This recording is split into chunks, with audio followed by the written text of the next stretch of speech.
السلام عليكم ورحمة الله وبركاته. نحمده ونصلي على رسوله الكريم، أما بعد. أحسن الكلام كلام الله، وأحسن الهدي هدي محمد صلی اللہ علیہ وسلم. حضرات محترم،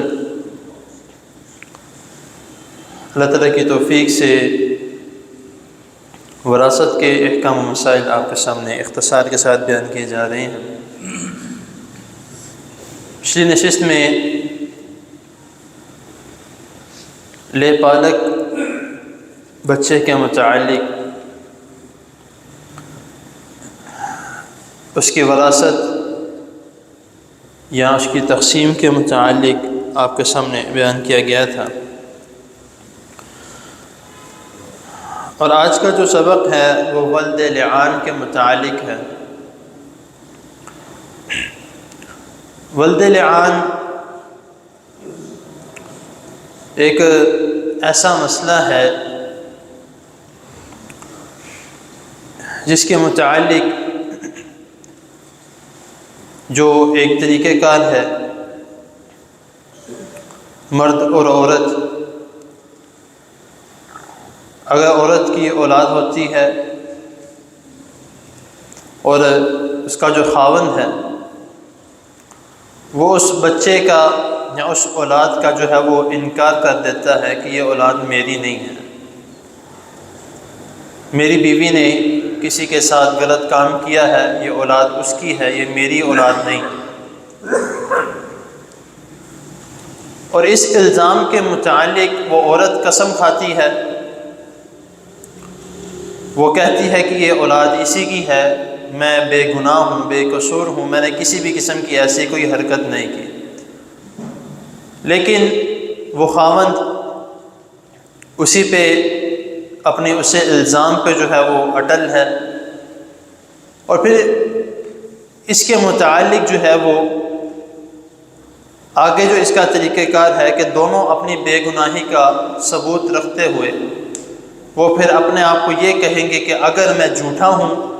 تو میرے اوپر اللہ کی لعنت ہو، اور اگر عورت وہ اپنی بے گناہی کا ثبوت دیتی ہے تو اس کے لیے بھی لازم ہے کہ وہ یہ کہے کہ اگر میں جھوٹی ہوں اور میرا خاوند سچا ہے تو میرے اوپر اللہ کی لعنت ہو.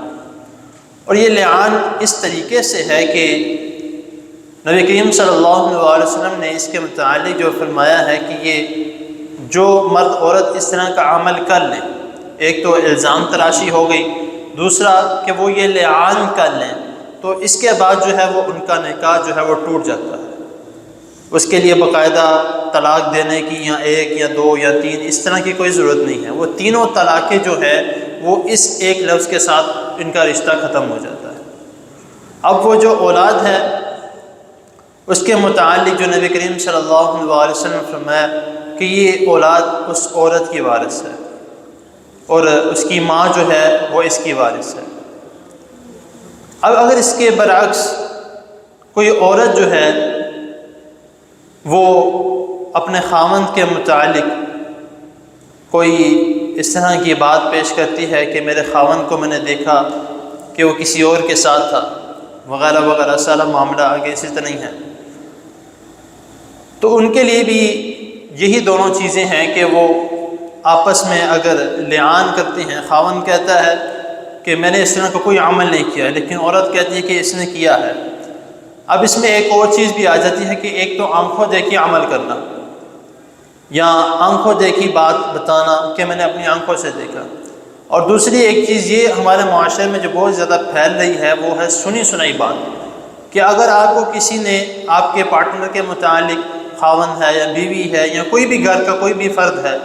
اس کے متعلق کوئی بات بتاتے ہیں تو ہمارا ایک جو اندر جذباتی انسان ہے وہ اس عمل کو فوراً کرنے کو دوڑتا ہے کہ اگر اس نے میرے متعلق اس طرح کی بات کی ہے میں نے اس کو چھوڑنا نہیں ہے.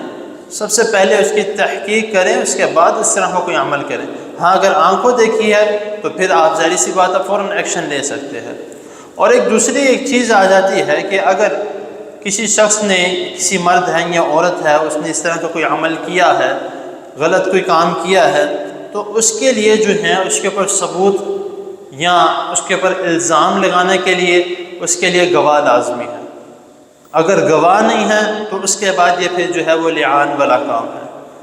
تو اس کے متعلق ہمیں جو ہے وہ بچنا چاہیے جتنی حد تک ہو سکے۔ اللہ تعالیٰ سب کے رشتوں کو محفوظ رکھے اور اس طرح کے اعمال سے اللہ تعالیٰ سب کو اپنی حفاظت میں رکھے۔ تو اس طرح کا جو اگر اس طرح کے متعلق کوئی عمل ہوتا ہے تو اس کی جو اولاد ہے وہ عورت کی ہے، کیونکہ اس کے متعلق نبی کریم صلی اللہ علیہ وسلم باقاعدہ فرمایا ہے کہ اولاد جو ہے وہ عورت کی ہے اور جو اس کی ماں ہے وہ اس کی وارث ہے۔ تو اللہ تعالیٰ کی حضور دعا ہے اللہ تعالیٰ ہمیں جو سنا اس کو سمجھنے کی، اس پر عمل کرنے کی توفیق عطا فرمائے، اور ہمیں جتنے بھی اس طرح کے مسائل ہیں اللہ تعالیٰ سب کو محفوظ رکھے، اور جو بھی اگر اس طرح کا کوئی مسئلہ آج اللہ تعالیٰ ہمیں قرآن و حدیث کے مطابق اس کا فیصلہ کرنے کی توفیق عطا فرمائے۔ جزاکم اللہ خیر۔